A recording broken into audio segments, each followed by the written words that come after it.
کہ گائے ہے یا بھینس ہے یا اونٹ ہے، کتنے حصے ہوتے ہیں؟ 7 حصے. یاد رکھیے گا، 7 حصوں کے اندر شرعی مسئلہ بتا رہا ہوں، گائے کے 7 حصوں کے اندر، بھینس کے 7 حصوں کے اندر، اونٹ کے 7 حصوں کے اندر سنی کا ہونا ضروری ہے کہ 7 کے 7 حصوں والے سنی ہو. اگر ان حصوں کے اندر کوئی ایسا بندہ شامل ہے کہ جو بد مذہب ہے، آپ کسی کی بھی قربانی نہیں ہوگی. یہ شرعی مسئلہ ہے. 7 حصوں کے اندر کوئی ایسا بندہ شامل ہے کہ جو بد مذہب ہے، کسی کی بھی قربانی نہیں ہوگی. ایسا بندہ جو یا رسول اللہ کو شرک کہتا ہے، اس کی قربانی نہیں ہوگی. اس کی قربانی نہیں ہوئی، آپ کی بھی قربانی نہیں ہوگی. 7 بندوں کے اندر کوئی ایسا بندہ شامل ہے جو کہتا ہے یا رسول اللہ کہنا شرک ہے، علم غیب کا انکار کرتا ہے، میرے مصطفیٰ جان رحمت صلی اللہ تعالی علیہ وسلم کے حاضر و ناظر ہونے کا انکار کرتا ہے، میرے مصطفیٰ جان رحمت صلی اللہ تعالی علیہ وسلم کے اختیارات کا انکار کرتا ہے، آپ کی شان و عظمت کا انکار کرتا ہے، میرے آقا کی آل سے بغض رکھتا ہے، حضرت ابوبکر صدیق رضی اللہ تعالی عنہ سے بغض رکھنے والا ہے، حضرت فاروق اعظم کو گالیاں دینے والا ہے، حضرت عثمان غنی رضی اللہ تعالی عنہ کو پرتان کرنے والا ہے، مولا کائنات علی مرتضی شر خدا کرم اللہ تعالی وجہ کریم سے نفرت رکھنے والا ہے، امام علی مقام، امام حسن پاک، امام حسین پاک رضی اللہ تعالی عنہما سے بغض رکھنے والا ہے. اگر کوئی ایسا بندہ آپ کی قربانی کے حصوں کے اندر شامل ہے تو یاد رکھیے گا کسی کی بھی قربانی نہیں ہوگی. کسی کی بھی قربانی نہیں ہوگی. قربانی میں نہ وہابی ہو، نہ دیوبندی ہو، نہ شیعہ ہو. ہم کٹر سنی ہیں، سنیوں کو ہی شامل کیا جائے.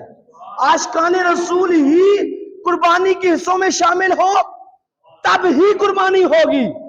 وہ بندہ قربانی میں شامل ہو جائے جو کہے کہ نبی کی شہزادی ہی نہیں ہے، معاذ اللہ ایک ہی شہزادی ہے، 3 شہزادیوں کا انکار کر دیتا ہے، ابو بکر صدیق حضرت عمر پر بھونکتا رہے، وہ ہماری قربانی میں کیسے شامل ہو جائے؟ میں نے ایک جگہ یہ مسئلہ بیان کیا تو مجھے کہتے ہیں جی کوئی نہیں، گزارا کرنا پہنتا ہے. اور میں کہا اگر تم گزارا کرتے ہو نا تو تمہیں اللہ تبارک و تعالیٰ کے لیے تم قربانی کر رہے ہو، جس رب کے لیے قربانی کر رہے ہو اسی کے محبوب کے گستاخ، اسی کے محبوب کی آل کا گستاخ، اسی کے محبوب کے صحابہ کا گستاخ، اگر تم نے اس سے بھی رشتہ داریاں نبھانی ہے تو تمہارے رب کو تمہاری قربانی کی کوئی ضرورت نہیں، کوئی ضرورت نہیں ہے. پھر رشتہ داریاں نبھائیے. جو شرعی مسئلہ ہے اس میں نو کمپرومائز. عقیدے کی بات آتی ہے، نو کمپرومائز، اس میں کوئی کمپرومائز نہیں ہے. میں نے نا ایک جگہ پہ بات کی تھی، مجھے کہتے ہیں جی آپ بعض معاملات میں بڑی سختی کرتے ہیں. میں نے کہا کیا کریں، ہماری غیرت ہی تقاضا نہیں کرتی. وہ بھائی غیرت ہی تقاضا نہیں کرتی. میں نے کہا میں اب تم سے پوچھتا ہوں سوال، تیری ماں کو گالی دینے والا کیا تو اس کو اپنی قربانی میں شامل کرے گا؟ نہیں جی. کیوں؟ تیری ماں آسمان سے اتری ہے، تیری ماں کو گالی دے تو اس کو اپنی قربانی میں شامل نہیں کرتا.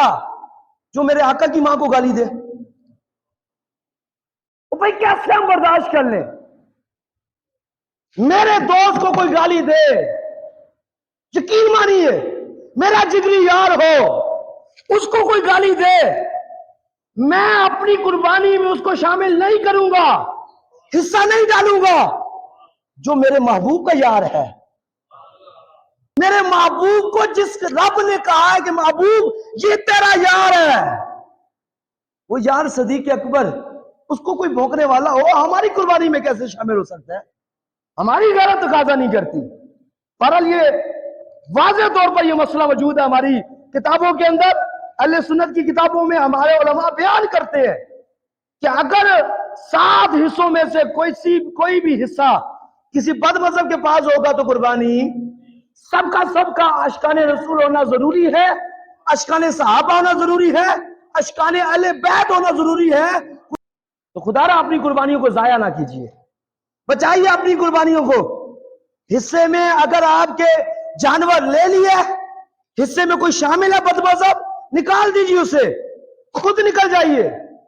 قربانی ضائع ہوگی، قربانی نہیں ہوگی آپ کی. قربانی کے لیے ضروری یہ ہے کہ وہ صحیح عقیدہ سنی بھی ہو، کٹر سنی بھی ہو، ٹناٹن سنی بھی ہو، یا رسول اللہ کہنے والا بھی ہو، مصطفیٰ جان رحمت کے علم غیب کو ماننے والا بھی ہو، سرکار کی شانوں کو ماننے والا بھی ہو، اور مصطفیٰ کی دل میں محبت رکھنے والا بھی ہو.